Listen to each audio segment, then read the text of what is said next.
Ya,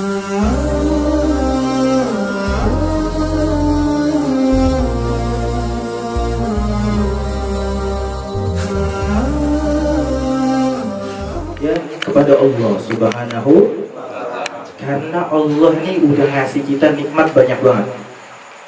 Kasih nikmat penglihatan, pendengaran, pandangan, kaki dan tangan. Ya.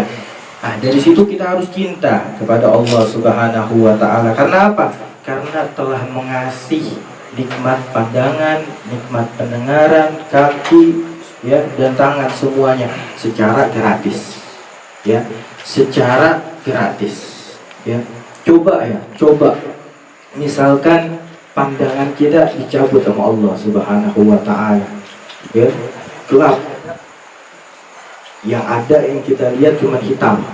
Ya, ya Allah, hidup kayaknya gak nikmat seperti itu ya. Kita gak ngelihat pohon, gak ngelihat gunung, segala macam keindahan alam bumi ya Allah Subhanahu wa taala. Itu kalau dicabut bagaimana? Nah, alhamdulillah ya, kita dikasih nikmat pandangan sama Allah gratis. Kita nggak pernah minta. Pernah ada yang minta sebelum lahir, ya Allah saya mau mata? Ada yang pernah minta kayak gitu? Nggak ada. Tetapi Allah ngasih gratis buat kita. Allah ngasih pendengaran buat kita, ya. Pendengaran, ada suara merdu, ya, suara burung berkicau segala macam. Coba misalkan Allah cabut pendengaran tersebut, ya, dengarnya cuman ting, kayaknya gak nikmat banget hidup seperti itu ya. Iya, tapi alhamdulillah Allah ngasih kita nikmat pendengaran. Begitupun nikmat kaki dan tangan. Kalau kita ya, misalkan kita lagi punya masalah ekonomi, misalkan kepepet darurat, gak ada yang mau bantu kecuali satu teman kita,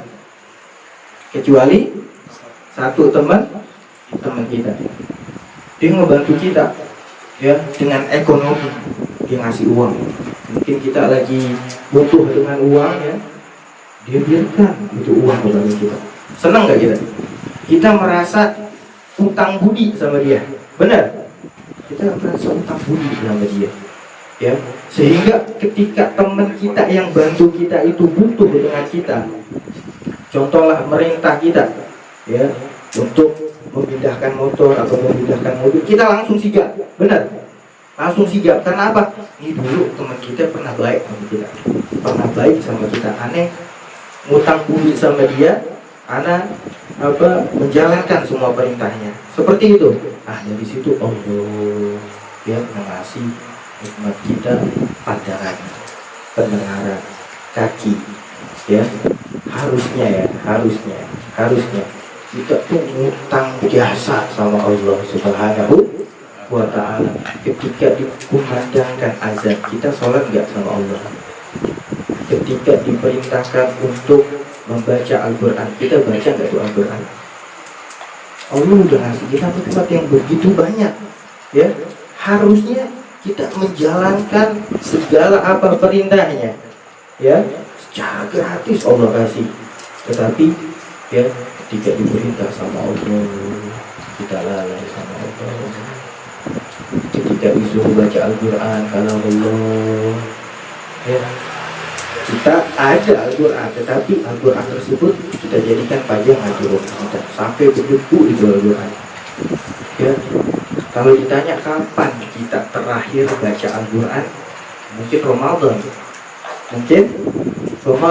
Ayo benerin kita punya hubungan sama Allah Subhanahu wa taala. Dia ngasih kita nikmat banyak, ya, nikmat yang sangat banyak, segala macam. Ayo, segala perintah Allah ya kita jalan. Kita kerjakan perintah Allah Subhanahu wa ta'ala. Terus wa ahibuni bihubbillah, dan cintai aku, kata Rasulullah sallallahu alaihi wasallam, karena engkau cinta kepada Allah Subhanahu. Kalau kita cinta sama Allah tapi kita nggak cinta sama Rasulullah, cintanya bohong. Cinta itu mempunyai maratib, 3 tingkatan. yang harus 3 tingkatan tuh ada di diri mukmin. Di diri mukmin. Ketika nggak ada 3 cinta tersebut, ya palsu imannya. Apa aja? Cinta kepada Allah, cinta kepada Rasulullah Sallallahu Alaihi Wasallam. Karena apa? Rasulullah yang mengajarkan kita yang tadinya zaman jahiliyah gelap, ya karena Rasulullah jadi terang. Ya, yang tadinya zaman maksiat karena Rasulullah, ya Islam tersebar dan gak ada maksiat, walaupun ada di umatnya itu sedikit yang melakukannya. Cintai Rasulullah SAW. Kenapa sih kita harus cinta sama Rasulullah? Karena Rasulullah SAW, ya ketika nanti dia bermasyhar, dia berhisab, ya kita mau minta tolong sama nabi-nabi yang lain, ya ketika kita meminta sama Nabi Adam alaihissalam, tolong bantu saya ya Nabi Adam alaihissalam, syafaati saya, tolong saya. Nabi Adam bilang apa? Nafsi, ente aneh-aneh. Seperti itu. Begitupun ke Nabi Ibrahim, ke Nabi Musa, ke Nabi Isa alaihissalam, urusanku, kata nabi-nabi yang lain. Tetapi ketika kita menuju kepada Nabi Muhammad Sallallahu Alaihi Wasallam, apa kata Nabi Muhammad?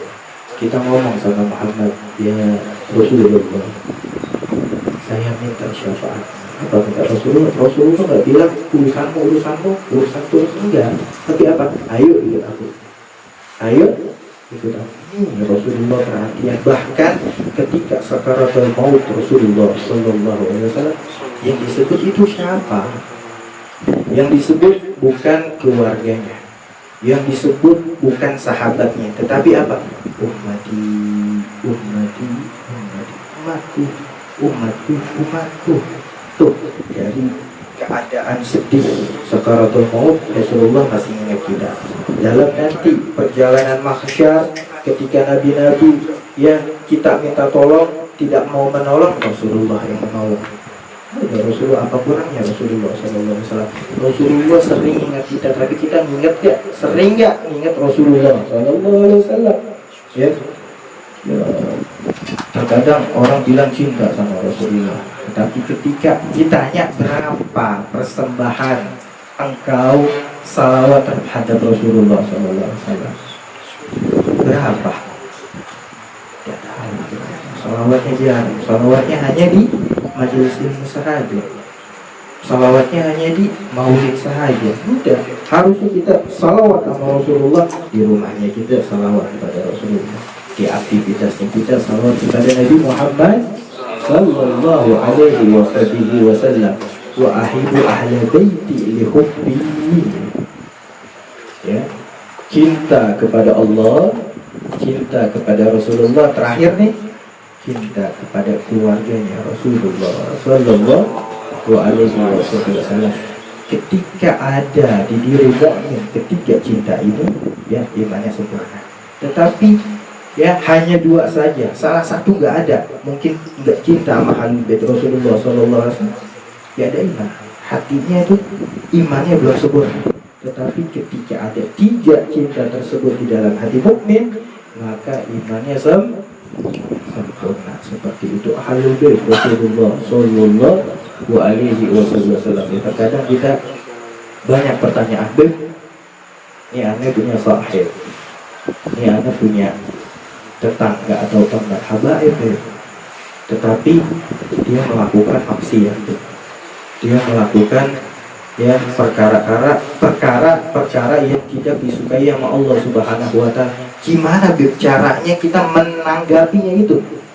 Nah, dari situ jangan ketika ada habaib, kita punya teman ya lagi mabuk misalkan, naudzubillah min dzalik di sini ya, naudzubillah min dzalik, karena saya cinta sama Ahlul Bait, cucunya Rasulullah, aneh ambil, aneh beliin bir, minum. Jangan seperti itu. Itu bukan cinta namanya, ya. Itu namanya khianat.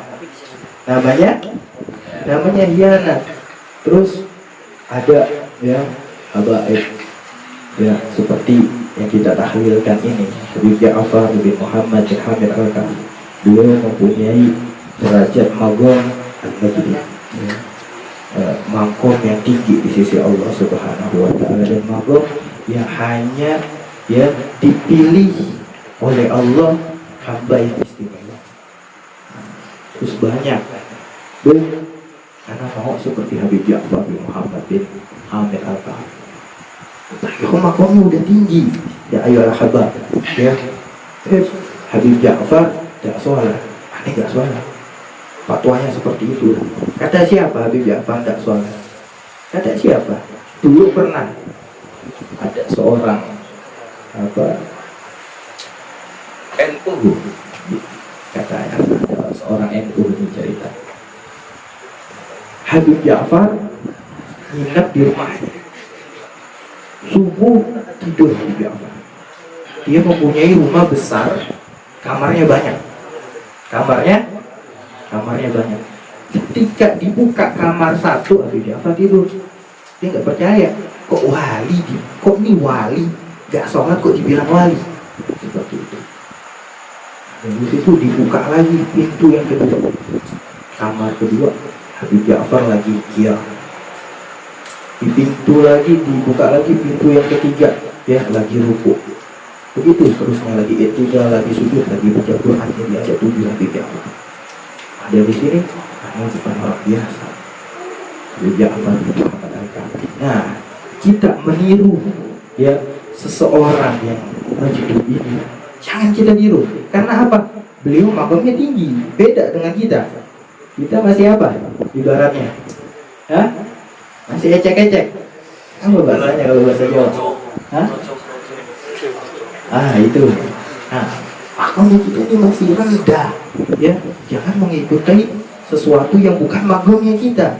Banyak di antara ya seseorang yang ittiba dengan ahlul bait Nabi yang seperti itu, makamnya Nabi itu ya di sholat ditinggal, baca Quran ditinggal, segala macam. Ya Allah, ya seperti itu. Dan seperti itu. Dan ahlul bait Nabi Muhammad sallallahu alaihi wasallam sudah Rasulullah bilang ya, taraktu fikum ma in tamassaktum bihima lam tajulu bihi abada. Ya, aku tinggalkan, kata Rasulullah sallallahu alaihi wasallam, aku tinggalkan 2 perkara ya, yang dimana 2 perkara tersebut engkau pegang, 2 perkara tersebut engkau bakal sesat. Apa itu? Ya, kitabullah, yaitu Al-Quran, baca Al-Quran.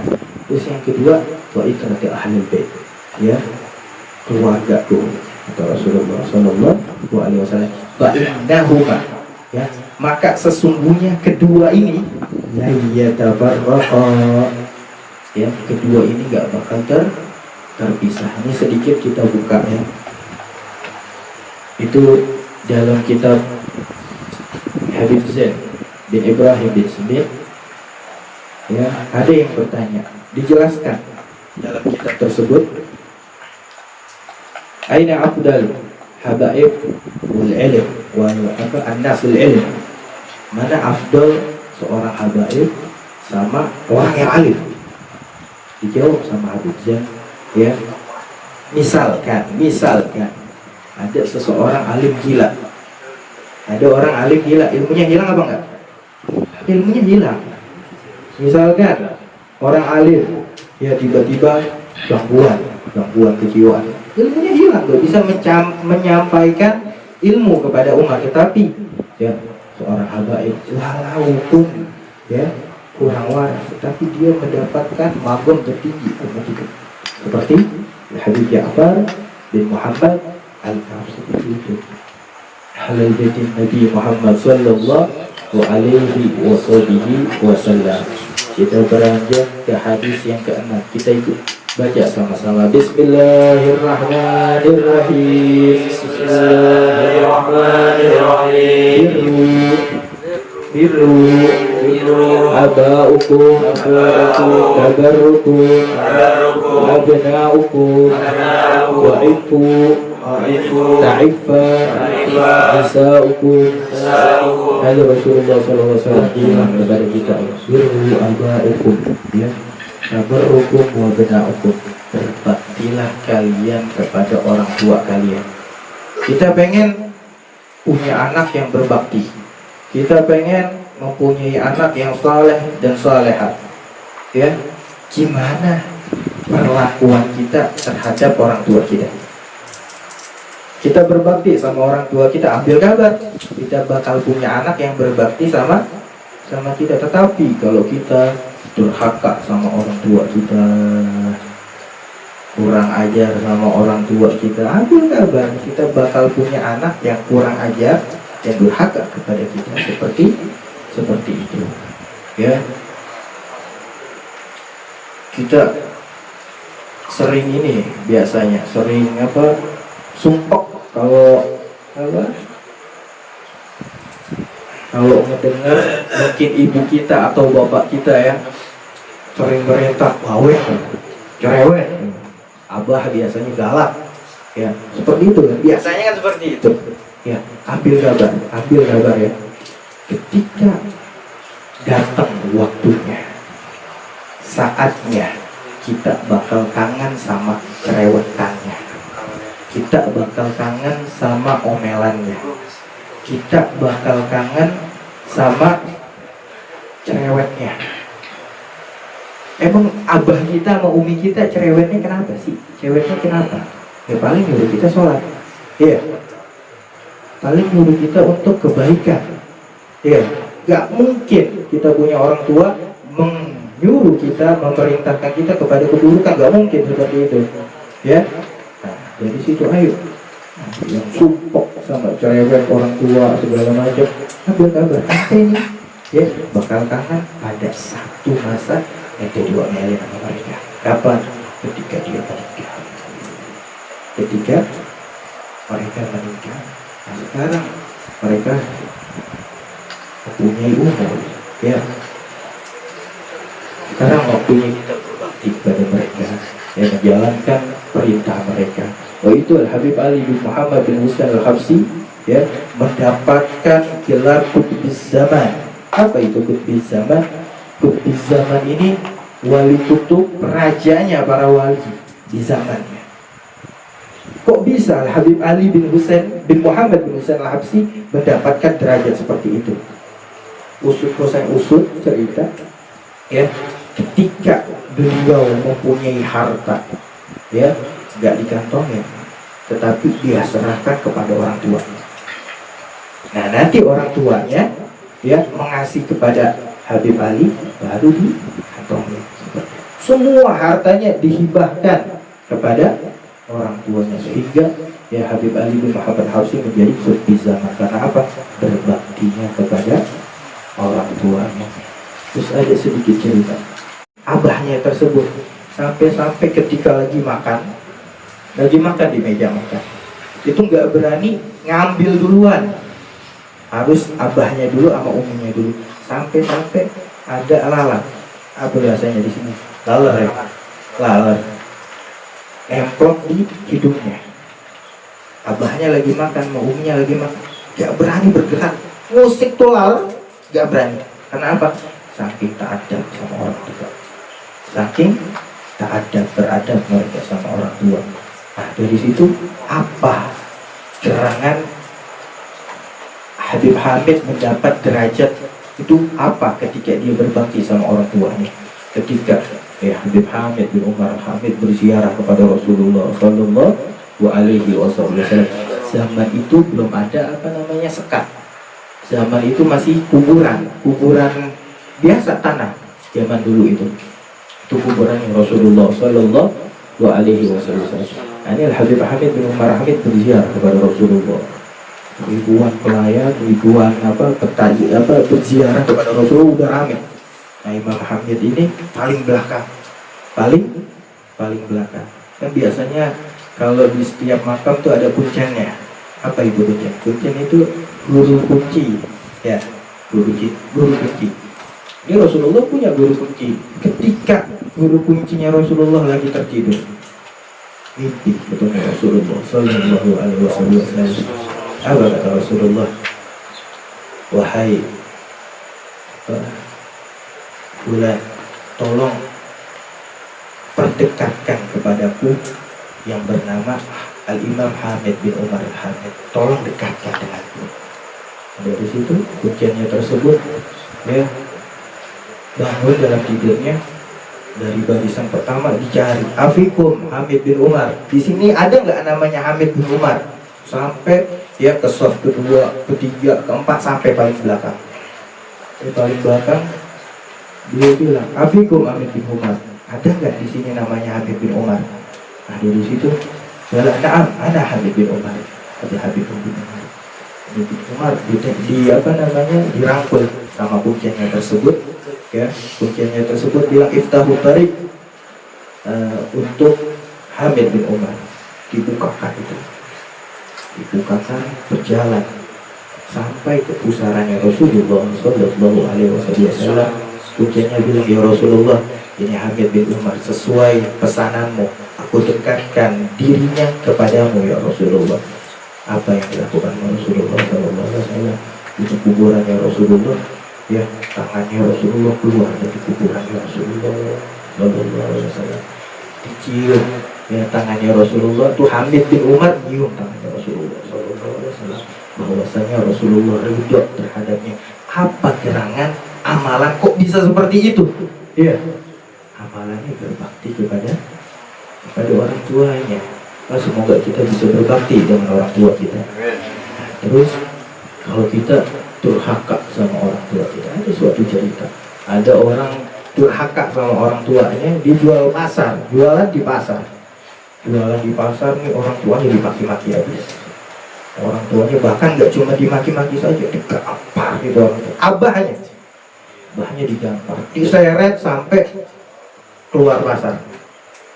Akhirnya tuh usuk cerita apa, tahun demi tahun dia punya anaknya, gampar orang tuanya, nyaci maki orang tuanya, punya anak.